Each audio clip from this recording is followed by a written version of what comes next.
Aesop stories. Number 46. The Boy and the Nuts. In a small village, there was a boy who loved nuts. One day, he found a big jar filled with filberts, which are a kind of tasty nut. The boy was very excited. He put his hand into the jar. He wanted to take as many nuts as he could. So, he grabbed a big handful. But when he tried to take his hand out, it was stuck. The top of the jar was too small. His hand, full of nuts, would not come out. The boy pulled and pulled, but his hand was still stuck. He did not want to let go of the nuts.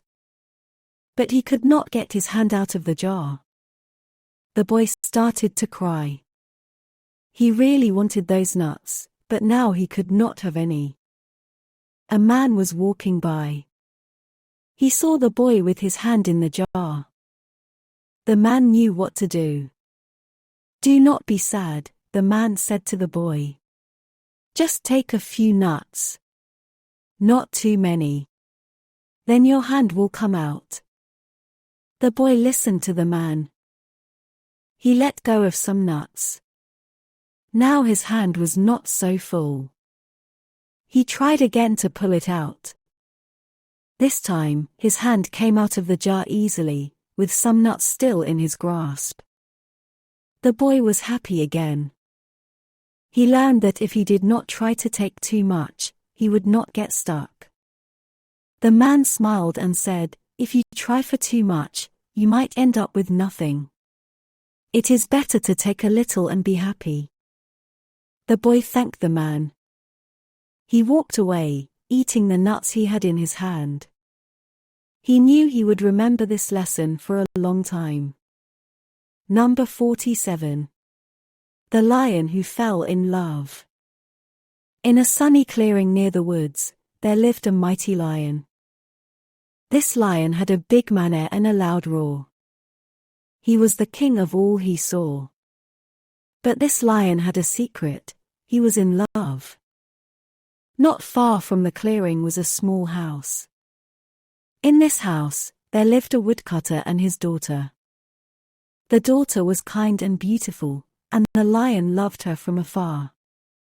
One day, the lion walked to the woodcutter's house. He stood tall and said, "I love your daughter. I want to marry her." The woodcutter was scared. A lion was powerful, and he had sharp teeth and long claws. But the woodcutter had an idea. He said, "You can marry my daughter. But first, you must do something. You must take out your teeth and cut off your claws. My daughter is scared of them." The lion loved the daughter so much that he said yes.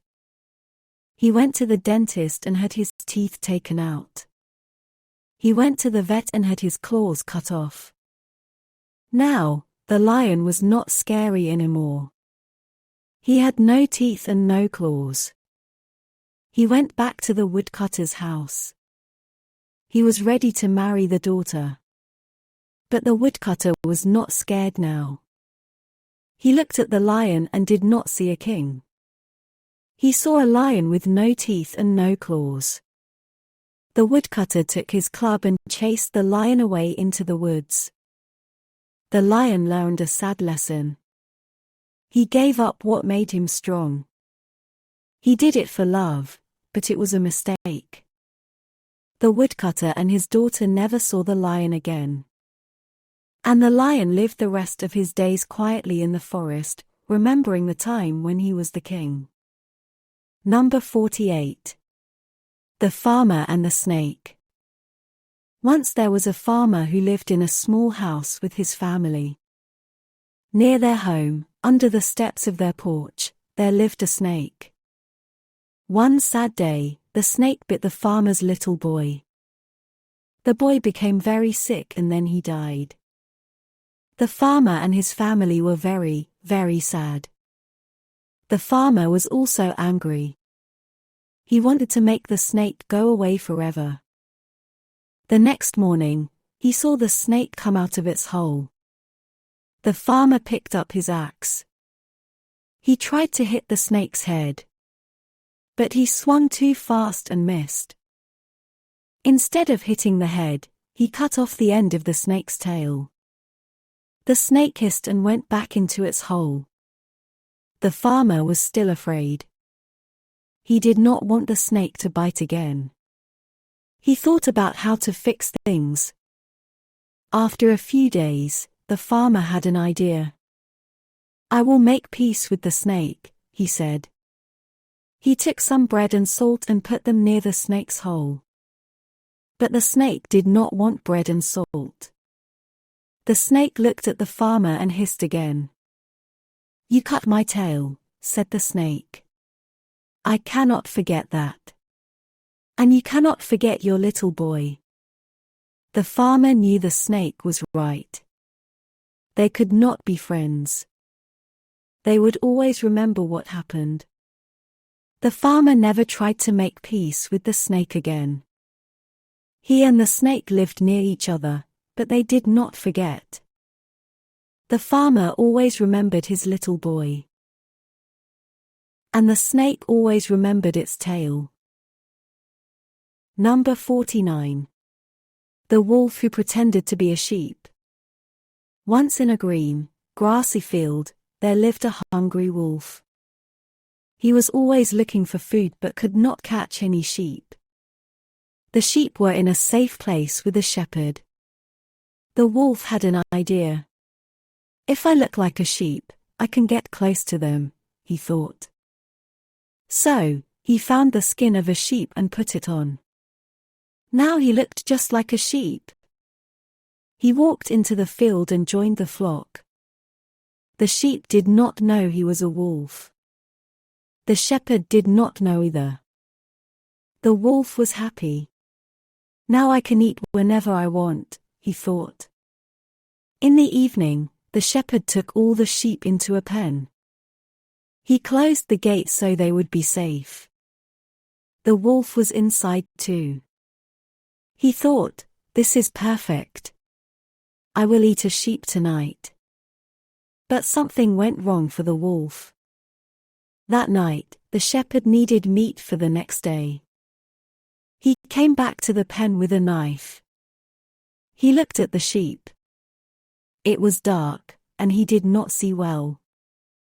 The shepherd picked the wolf, thinking it was a sheep. The wolf was surprised. Before he could run or say anything, the shepherd killed him. The wolf's plan to trick the sheep and the shepherd did not work. He wanted to harm the sheep, but he found harm himself. This story tells us that when we try to trick or hurt others, it might turn out bad for us too. It's better to be honest and kind. Number 50. The donkey and the mule. In a small village, there was a man who had a donkey and a mule. One day, the man packed them with heavy bags.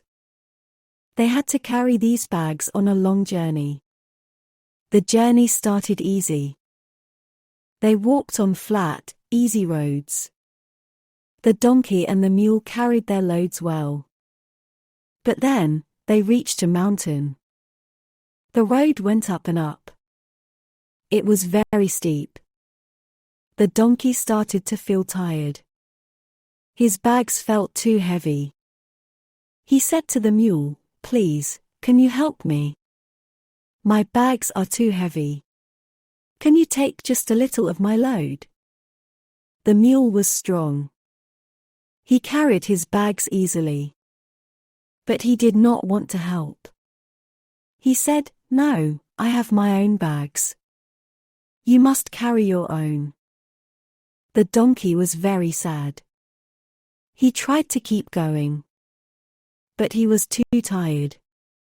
Soon, he fell down. He could not get up. The donkey was so tired that he died. The man, the owner, was sad about the donkey. But he needed to keep going. He took the bags from the donkey and put them on the mule. Now the mule had to carry his own heavy bags and the donkey's too. The road was still steep. The mule felt the weight of all the bags. He struggled to walk. He remembered what the donkey had asked him. I should have helped the donkey, he thought. Now I have to carry his bags and mine. But that was not all. The man also put the donkey's skin on top of the bags. The mule felt even more weight. He groaned under the heavy load. The mule realized something important. If he had helped the donkey, they could have both walked easily. But because he did not help, he had to carry a lot more. The mule learned a lesson. It's good to help others when they need it. If we help others, our journey can be easier. But if we don't help, we might have a harder time later. The mule continued the journey. He carried all the bags and the donkey's skin. He remembered the donkey and wished he had been kinder.